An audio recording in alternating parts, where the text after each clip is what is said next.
하나님 말씀 보겠습니다. 창세기 25장 7절에서 11절 말씀입니다.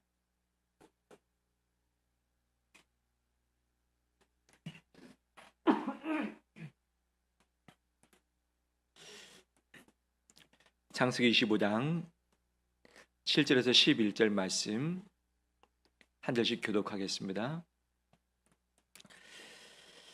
아브라함의 향년이 175세라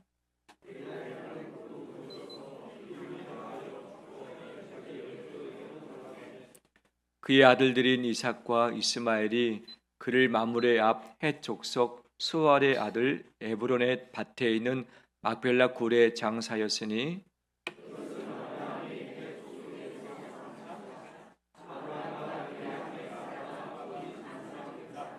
같이 읽겠습니다. 아브라함이 죽은 후에 하나님이 그의 아들 이삭에게 복을 주셨고 이삭은 베엘라헤로이 근처에 거주하였더라. 아멘. 복된 추석 되길 또는 복된 주일 예배 되길 주의 이름으로 축원합니다. 우리 옆에 분들 서로 인사 나눌까요? 잘 오셨습니다. 복된 추석 되세요.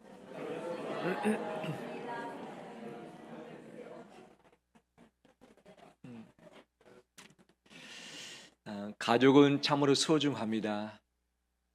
추석 때 놓치지 말아야 할 단어가 있다면 가족이겠죠. 여러 가지 준비할 것도 있고 또 챙겨할 것도 있고 또 위로도 있지만 때로는 짐도 되기도 하고 마음 안타까운 부분도 분명히 있지요.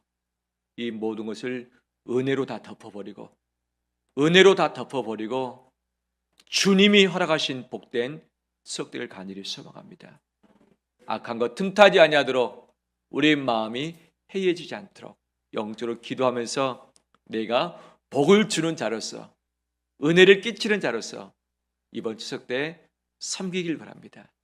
이 섬김이 있을 때 가족의 회복이 있을 것이고 새로운 출발이 우리 가운데 시작되게 될 줄 믿습니다. 가족, 나의 뿌리를 확인케 하기도 하고 또 가족은 우리의 마음의 안식처이기도 하죠. 또 가족은 힘들고 지칠 때에 우리에게 위로도 주고 용기도 주는 그런 관계인 것이죠.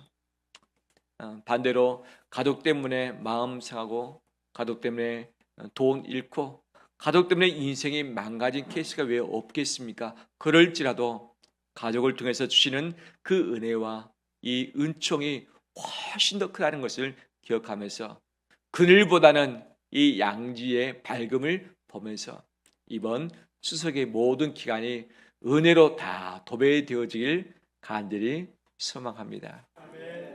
그럼 가족끼리 모여서 무엇을 나눌 것인가? 무엇을 이어줄 것인가? 나는 무엇을 물려받고 싶은가? 또 무엇을 물려주고 싶은가? 바로 이 부분을 창세기 25장 말씀을 통해서 함께 얻길 바랍니다. 따라서 합니다. 대를 이어가자. 대를 이어가자. 무슨 대인가? 세 가지의 대. 바통이죠. 나 혼자 끝까지 달리다가 혼자 꼬리 나는 것이 아니라 이 바통을 이어주는 것이죠. 첫 번째, 생명의 대를 잇자. 두 번째, 믿음의 대를 잇자. 세 번째, 복의 대를 잇자. 이 말씀 세 가지를 꼭 기억하고서 돌아가시길 간절히 소망합니다. 아브라함의 나이가 몇 세에 죽었습니까? 175세입니다. 우리가 혹시 나도 아브라함처럼 175세까지 살고 싶다. 손으로 보실래요? 할렐루야, 한 명. 야, 감사합니다. 믿음대로 됐으면 좋겠습니다. 예, 우리 예찬이, 예준이가 좋아하는지 모르겠어요.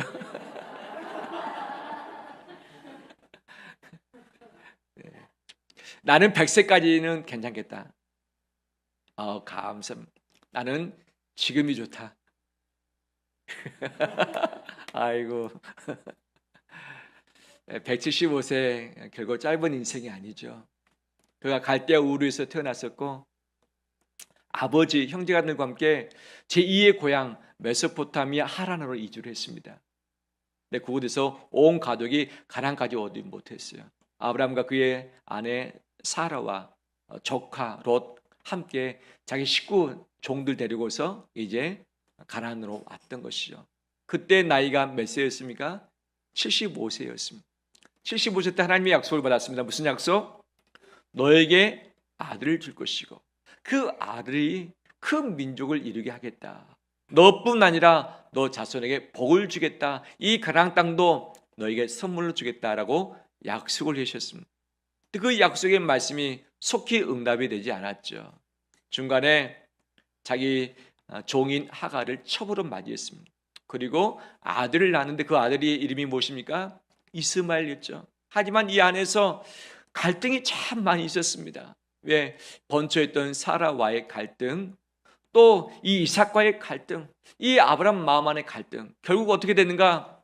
이 하갈과 이스마엘을 내쫓아내는 그런 가정의 비극도 분명히 발생을 했었던 것이죠. 그나마 감사한 것은 하나님은 약속대로 아브라함의 나이 몇 세 때에 이삭을 주셨습니까? 100세 때에 이삭을 주셨던 것이죠. 이삭을 키우다 보니까 아내 사라가 먼저 세상을 떠났습니다. 나이가 많이 들어서 떠났지만 손주를 보지 못하고 그냥 끝을 냈던 것이죠. 아마 이 사라가 죽어가면서 손주 보았으면 좋겠다는 마음이 분명히 있었을 것입니다. 사라를 장사했던 아브라함은 이제 아들의 아내를 찾기를 원했던 것이죠. 이 이방인 중에서가 아니라 하나님을 경외할 수 있는 내 가족 중에서 며느리 구했으면 좋겠다 해서 그 종을 메소포타미아 하란으로 보냈습니다. 하나님의 은혜 가운데 바로 아내를 리브가를 만나서 데려왔죠. 그리고 이삭과 결혼을 시켜주었습니다. 그럼 이것으로 끝이 나는가? 아니죠. 아브라함이 또 재혼을 했습니다.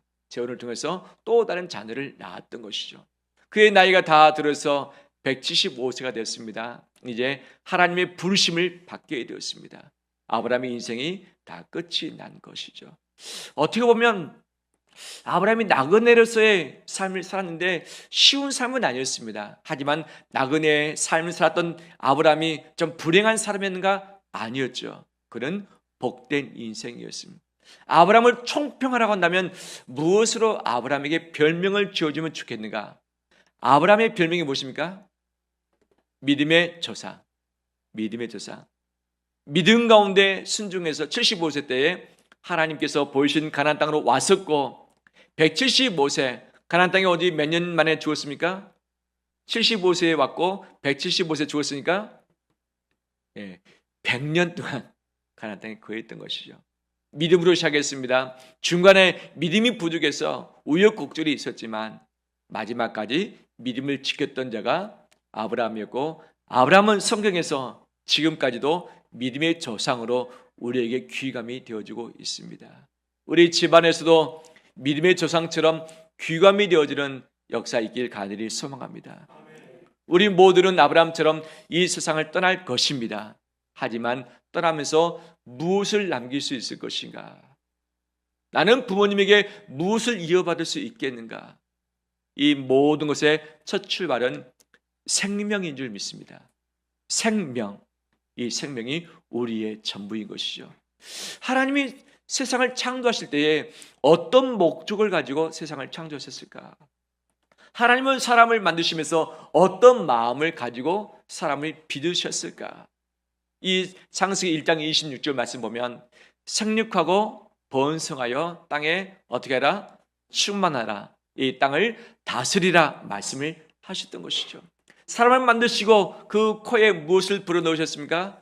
생기를 불어넣으심에 그가 무엇이 된지라? 생명이 된지라. 에덴 동산은 바로 하나님 나라와 같은 곳이죠. 중앙에 두 그루의 나무가 있었습니다. 하나는 선악을 알게 하는 나무, 또 하나는 무슨 나무? 생명나무가 그 안에 있었던 것이죠. 즉 하나님의 창조의 목적이 무엇일까? 사람을 만드신 이유가 무엇일까? 바로 그것은 생명을 바로 중심으로 할 수 있다고 볼 수 있는 것이죠. 생명, 하나님은 생명을 주셨습니다. 아담과 하와만 살고 끝나는 것이 아니라 아담과 하와 이후에 그 생명의 씨앗을 통해서 대를 잇게 하셨고 그를 통해서 민족 이루게 하시고 인류를 이루게 하시는 것이 하나님의 목적이었던 것이죠. 하나님의 창조의 목적은 생명입니다. 근데 죄로 말미암아 그 창조가 어지럽혀졌고 깨트려졌습니다. 일부 더럽혀졌습니다. 하나님은 이 더럽혀지고 깨트려져 버린 이 창조 세계를 회복하길 원하셨던 것이죠. 누구를 통해서 이 생명을 회복하셨습니까? 생명의 빛 대신, 생명의 떡 대신, 생수가 되신 예수 그리스도를 이 땅에 보내시사 생명을 잃어버린 우리에게 바로 영생을 선물로 주셨고, 우리 모두에게 이 선물도 동일하게 주신 줄 믿습니다. 하나님이 주고자 원하셨던 것이 생명이었고, 보존하길 원하신 것이 생명이었고, 회복하길 원하신 것이 생명이었던 것이죠. 아브라함은 비록 나이가 들어서 죽었지만 아브라함을 대신해서 누가 그의 장례를 치릅니까? 그의 장남 차남인 이스마엘과 이삭이 와서 장례를 다 치른 것이죠. 아브라함은 죽어서 묘에 장사되었지만 자기 자신을 대신할 수 있는 바로 또 다른 생명이 대를 이어가고 있다는 사실이죠. 바로 우리 가족들도 함께 예배당에 와서 예배를 드리는데 얼마나 멋진 모습, 귀한 모습인지 모르겠어요. 나는 부모님의 생명을 이어받아서 태어나는데 이 생명을 내 당대에 없애기보다 이것을 이어주는 우리 삶이 되길 간절히 소망합니다. 간절히 소망합니다. 그런데 이 시대는 결혼하기 쉽지 않은 시대입니다. 결혼해서도 아이를 낳기 힘들 수 있고 낳지 않기를 원할 수도 있는 것이죠. 시대가 많이 바뀌었습니다. 그래서 결혼율도 많이 떨어지고 출산율도 바로 OECD 국가 중에 최하위에 지금 머물고 있는 것이죠. 우리나라는 지금 심각한 상태에 있습니다. 경제적인 또는 이 4대 국가들과의 관계의 어려움 가운데 있는 그 문제가 아니라 생명의 문제에 빨간불이 이미 들어왔던 것이죠. 하나님께서 생명을 주시사 이 생명 보존하기를 원하시고 이 생명으로 생육하고 번성하기를 원하시는데 우리나라가 이 부분에 이미 거역된 시대 가운데 있다고 하는 것입니다. 그것이 내 마음의 기준 가운데 있든지 이 시대의 환경 가운데 있든지 내가 잘 살 수 없는 우리나라 구조 가운데 있든지 관계없이 이 대한민국이 생명 관련해서는 심각한 병이 들었다고 할 수 있죠. 우리 젊은이들의 생각들이 많이 바뀌었습니다. 꼭 결혼해야 되는가? 결혼했다고 꼭 아이를 낳아야 되는가? 결혼하기도 힘들고 아이 낳아서 양육하기도 힘든 시대인데 그냥 내 생명 보존하고 내가 남에게 해를 끼치지 않고 피해를 끼치지 않고 살면 되지 않는가라는 생각이 있을 수 있습니다. 이것은 개인의 생각으로 존중받을 수 있다고 볼 수는 있겠지만 하나님 보시기에는 합당하지 않습니다. 하나님 보시기에는 결코 합당하지 않습니다. 하나님께서 사람에게 주신 첫 번째 명령은 이 모든 세상을 다 마무리하시고 완성하는 그 하나님 나라에까지 이것은 영원한 진리인 줄 믿습니다. 시대가 바뀌고 사람이 바뀌고 환경이 바뀌고 처지가 바뀌었다 할지라도 이 생명만큼 우리는 잃지 않고 잊지 않고 이것을 붙들고서 대를 이어가는 우리 되길 주의 이름으로 축원합니다. 아이를 낳되 한 명만 잘 낳아서 기르는 것도 쉽지 않지만 최소한 몇 명을 낳아야지만 현재 인원수를 유지할 수 있습니까? 번성하고 땅에 충만하고 하면 2명만 낳으면 안 되는 거잖아요. 몇 명 이상 낳아야 됩니까? 몇 명 이상? 아직 결혼 안 하신 분 손들어 보시죠. 아직 결혼하지 않은 우리 어린이들 손들어 볼래요? 나는 몇 명 자녀를 낳아야지 마땅한 거죠? 최소 몇 명? 최소 2명. 생육하고 번성하려 한다면 몇 명 이상 낳아야 됩니까? 3명. 저도 못했어요. 죄송합니다. 그렇지만 우리나라가 저출산 국가에 있기 때문에 낳아야 된다 하는 그런 명제가 있긴 하지만 하나님의 명령이기도 하고 하나님은 이 생명을 기뻐하십니다. 생명은 우리의 선택이 아니라 하나님의 선물입니다. 하나님의 선물입니다.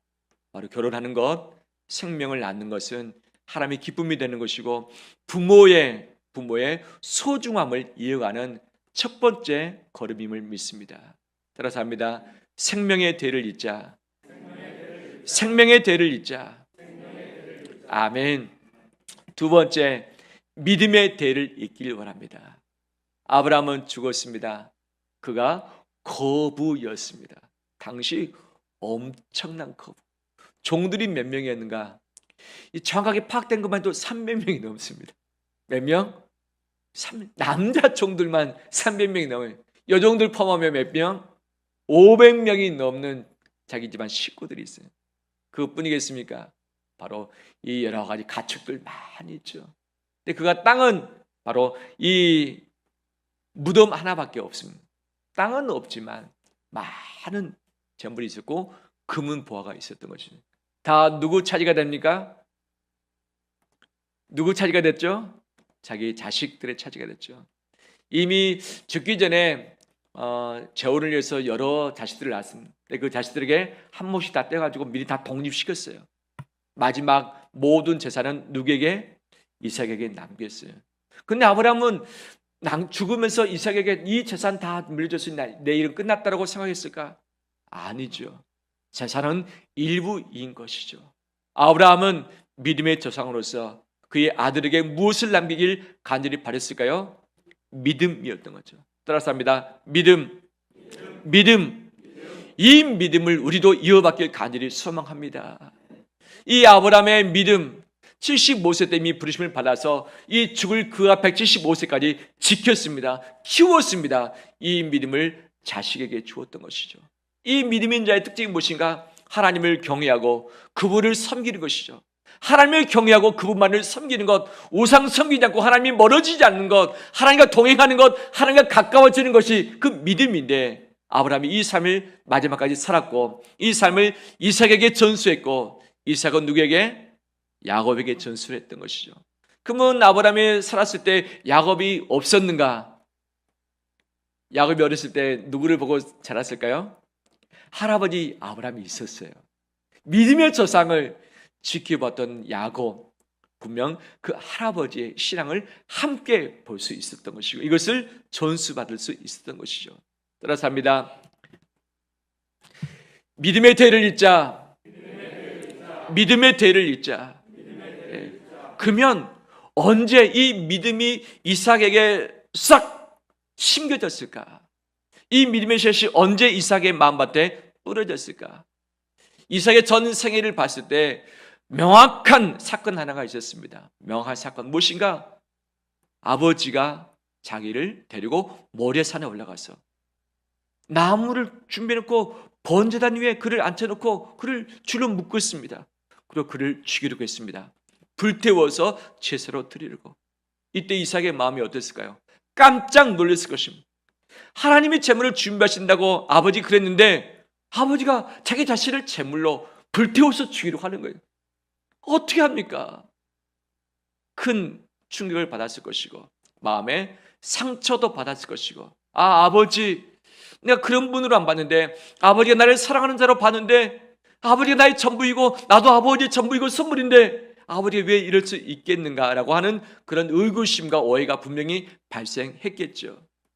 그러면서 그는 평생토록 왜 아버지가 그랬을까? 왜 아버지가 나를 그랬을까? 나를 사랑하신다 그러는데 왜 사랑하는 나를 왜 이렇게 했을까? 라고 하는 이 모든 질문을 계속했을 것입니다. 이때 이삭이 모리아산에서 하나님의 음성을 같이 들었는데 어떤 걸 들었는가? 바로 하나님께서 아브라함에게 말씀하셨죠. 너가 이제야 나를 경외하는 줄 내가 알겠다. 이제야 나를 경외하는 줄 알겠다. 믿음은 무엇인가? 하나님을 경외하면서 그분만을 섬기는 것인데 아버지가 왜 나에게 이렇게 했을까? 아버지가 하나님을 경외하구나. 나를 존중히 여기고 나를 사랑하고 나를 아끼는 마음보다도 훨씬 더 크게 하나님을 경외하고 그분을 투리하며 그분을 섬기고 그의 말씀을 따라 사는 삶을 사시구나라는 것을 그 모리아산 위에서 분명 이삭은 배웠던 것이죠. 아픔과 상처와 아버지에 대한 실망감이 함께 왔지만 이것보다 훨씬 더 큰 것이 하나님을 경외하는 것이 바로 이런 삶이라는 것을 그는 현장에서 죽을 고비 넘기면서 그가 얻었던 것이죠. 그러면서 아버지가 하나님을 어떻게 섬기는지 쭉 봐왔을 것이고 아버지가 이 세상 떠난 이후에도 이삭은 평생토록 한 번도 하나님을 떠나지 않냐고 아버지의 대를 이어서 믿음 생활하면서 하나님을 섬겼습니다. 할렐루야. 우리 온 성도들 그 무엇보다도 믿음을 물려주는 우리 되길 원합니다.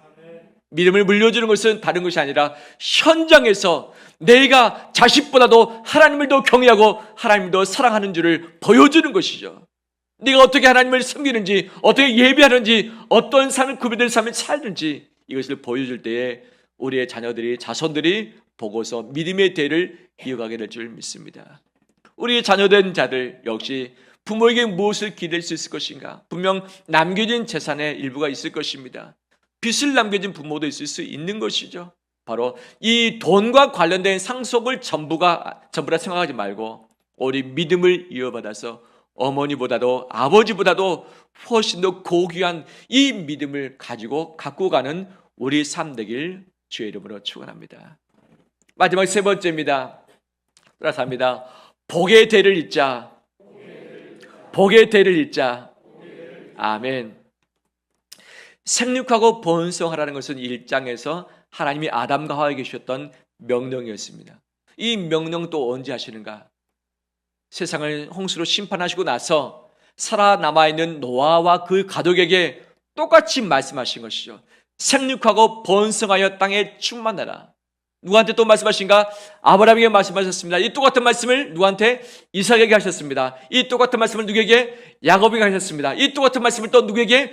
요셉에게 하셨습니다. 요셉에게. 창조 때의 아담과 하와에게, 재창조 때 노아에게 하나님께서 믿음의 조상으로 부르신 아브라함과 그 모든 족장인 후손들에게, 모든 사람에게 생육하고 번성하라는 말씀을 하셨던 것이죠.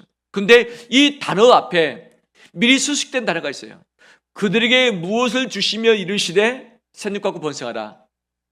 무엇을 주시며? 그렇죠. 복을 주시며 이르시되, 복을 주시며 이르시되 생육하고 번성하여 땅에 충만하라 말씀하시죠. 하나님은 생육하고 번성하는 명령뿐만 아니라 복 주시길 기뻐하시는 분이십니다. 하나님의 복을 한량없이, 아낌없이 대리해서 주길 원하시는 것이 하나님의 마음인 것이죠. 오늘 본문 11절 말씀 볼까요? 11절 말씀 우리 함께 읽겠습니다.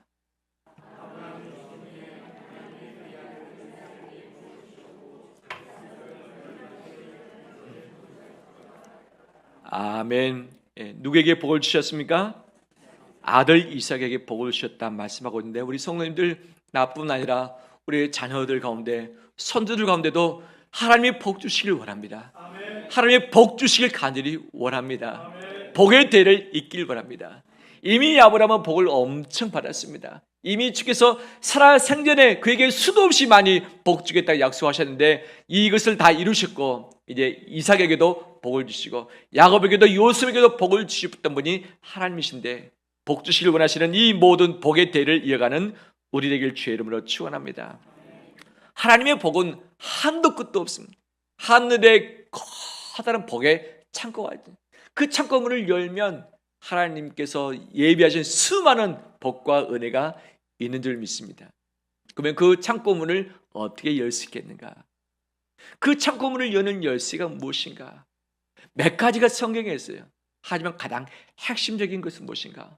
오늘 본문에서 말씀하고자 원하시는 것은 무엇인가? 누가 그 복의 창고를 열고서 복을 받아 누리고 복의 대를 잇게 하는가? 바로 창세기 22장에 또 거슬러 가서 아브라함과 이삭이 있었던 그 현장에 하나님께서 약속하셨던 그 부분을 먼저 찾아보길 원합니다. 22장 18절 말씀 보니까 너 내 씨로 말미암아 천한 만민이 복을 받으리니 이는 내가 나의 말을 어떻게 하였습니다? 준행하였습니다. 어떻게? 준행하였기 때문에 너뿐만 아니라 너 씨도 복을 받게 될 것이고 천한 만민도 복을 받게 될 것이다 말씀을 해주고 있습니다. 신명기 28장에서는 전반 부분은 복에 대해서, 후반은 저주에 대해서 이야기하고 있어요. 근데 그 복이 엄청난 복이고 후반의 저주는 엄청난 저주이기도 한 거죠. 근데 복과 저주를 무엇이 가르고 있는가? 신명기 28장 2절에 분명히 말씀하고 있죠. 내가 내 하나님 여호와의 말씀을 청종하면 이 모든 복이 내게 임하며 내게 이를 것이다 약속해 주셨습니다. 청종, 준행 동일한 의미입니다.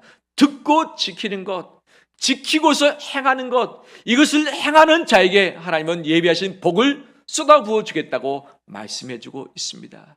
아브라함의 믿음은 말로가 아니라, 마음으로가 아니라 행동으로 옮기는 그런 자였습니다.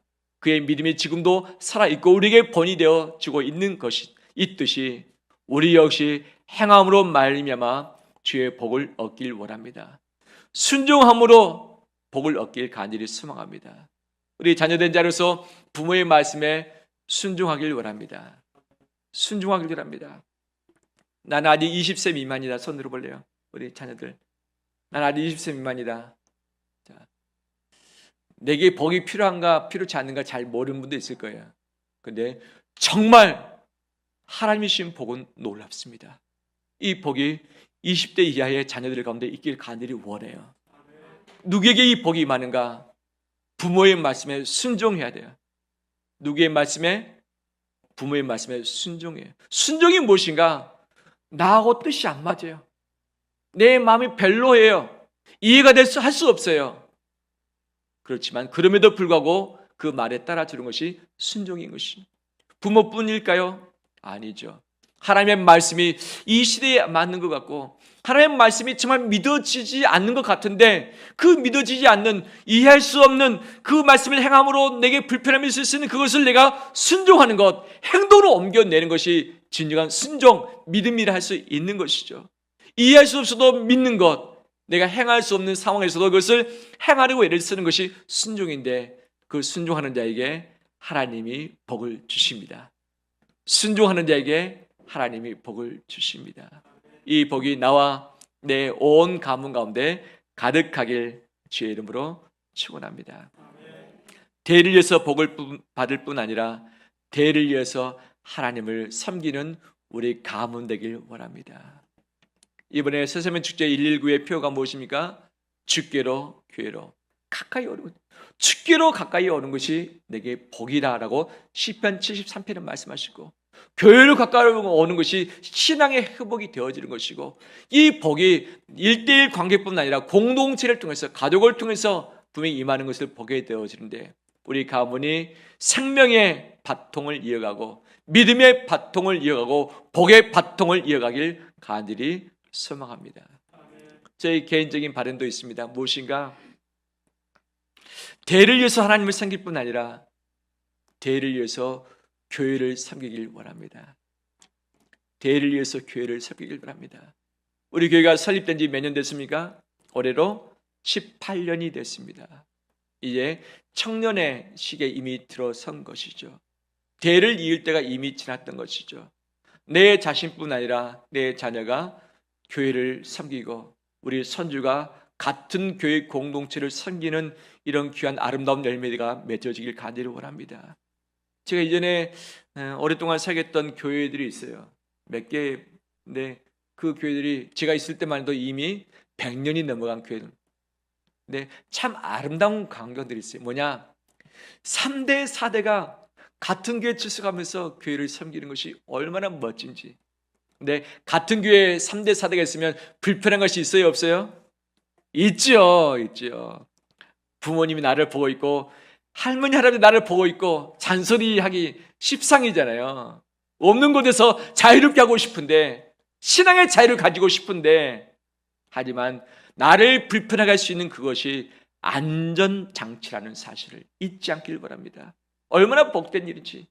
대를 위해서 하나님을 섬길 뿐만 아니라 대를 위해서 동일한 교회 공동체를 섬기는 것도 하나님이 주시는 복인 줄 믿습니다. 함께 예배드리는 우리 모두가 형편상 멀리 있다면 어쩔 수 없지만 우리가 할 수 있다면 같은 교회 공동체를 섬기면서 귀한 믿음의 대를 이어가는 우리 되시길 주의 이름으로 축원합니다. 말씀 마무리합니다. 대를 이어가길 원합니다. 가족은 소중합니다. 세 가지의 대, 생명의 대를, 믿음의 대를, 복의 대를 이어가는 우리 되시기를 주의 이름으로 축원합니다.